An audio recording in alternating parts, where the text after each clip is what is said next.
It's my feel-good breakfast show.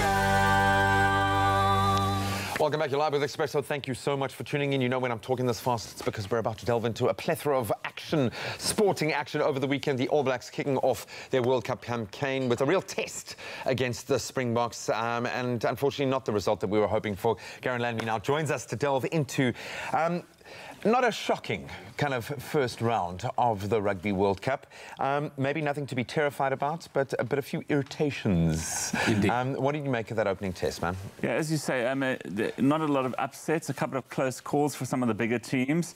The Springbok All Blacks game, you know, a tough one, but as you alluded to earlier, it's not all over for the Springboks. They're still in the tournament. It's not like that was a knockout game. Yeah. So, you know, there's still confidence, I think, in the Springbok camp that they'll still go fairly far into the tournament, maybe meet the All Blacks again in the final even. Yeah. It would sort of be the dream scenario. We only have to beat them once to win the title. They'll have to beat us twice, in fact, to do that. So, yeah, a couple of soft moments. A couple of soft moments, I think, cost the Springboks in the end. A couple of missed tackles, maybe kicking away a little bit more possession than they needed to, and that sort of came back to haunt them. The All Blacks are masters of capitalising on errors made by the teams. They just sort of waited out until that error comes, and they capitalise, you know, 7 points, 14 points, and then it's very difficult to catch up against a team that is pretty good on defence as well. To score twice is always going to be an uphill battle, yeah. Got to say, though, just after the national anthems, there was something about the way that they produced this new-look haka with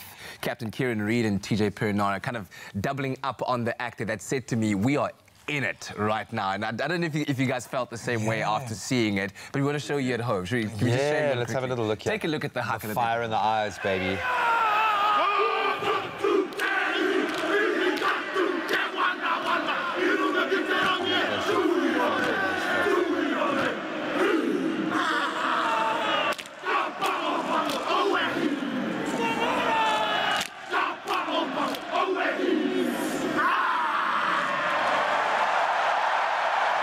So, I mean, you should have actually seen it from the beginning, because Kieran Reid started it off, essentially, and then TJ Pernara took it over, but there's, like, fire in their eyes. It's just crazy. They were always going to be a winner beast after the Rugby Championships. Yeah. We knew that this New Zealand outfit hadn't quite hit their stride yet, so you were expecting them to come out here. Absolutely, you know, and credit to the Springboks, because after that haka, which was pretty fearsome, the Springboks actually dominated, I think, the first 20 minutes, and then it sort of fell apart after that, and then they finished strongly, actually winning the second half. I think it was 10-6 in the end. I think both halves we started really well. You mentioned kicking possession away. The box kicks clearly not working, and it seemed to be kind of smack of an old South African kind of way of just falling into that default. Great to see the big boys bashing it up through the middle. You know, that's, again, an old South African way, just not running the ball. Why does it seem to be our default mode? And clearly it's not absolutely working. You know, we seem to, like, run out of patience, so spreading it through the phases, and then before you know it, de Klerk is putting up an up and under, giving away possession. That's the last thing you really want to do for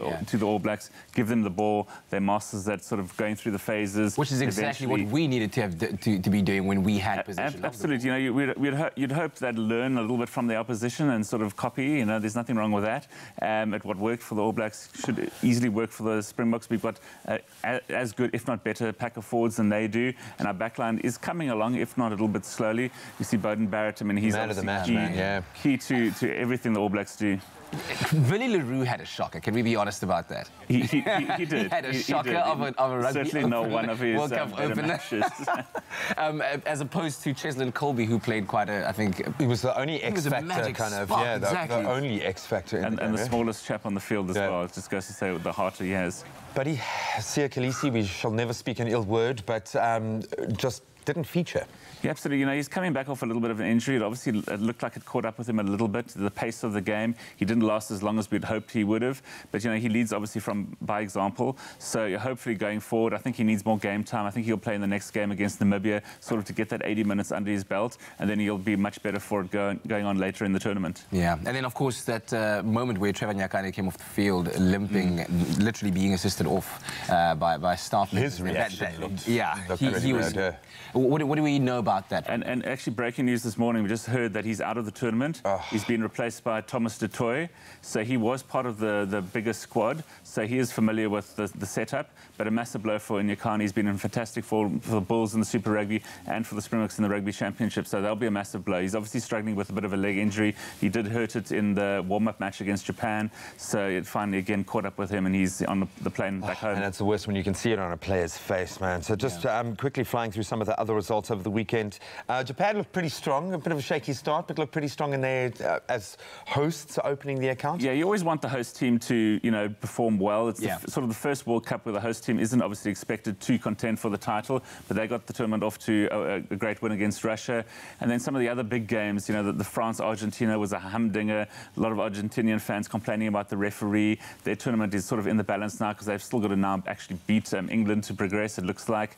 And then Australia had a bit of a tough first half against Fiji, who have got an amazing backline. Obviously not the sort of look very Sevens-esque in the way that they're playing. Absolutely. It was great to see them scoring some big players scoring some great tries. Big tries, and then Ireland, I think, is the key one for us. It looks like they're going to be top of their group, which means they'll play the runners-up in our group, which looks like it's going to be South Africa. They were way too strong for Scotland. I think Scotland a little bit in trouble because they've sort of now got to beat Samoa and Japan in order to secure that runner-up spot and make the playoffs. Yep. England also doing the job there over Tonga, 35-3. You can see those results there. But, oh, man, I think we were all delighted at the fact that the wait is over, the Rugby World Cup is underway, and the rugby action we saw truly was worth the wait. Absolutely. Oh, man, but there's so much more to talk about as well when it comes to the sport. Let us know which were your favourite highlights from the past weekend and some of the results that you really enjoyed seeing. Garrin, thank you very much, man. Thanks very much, guys.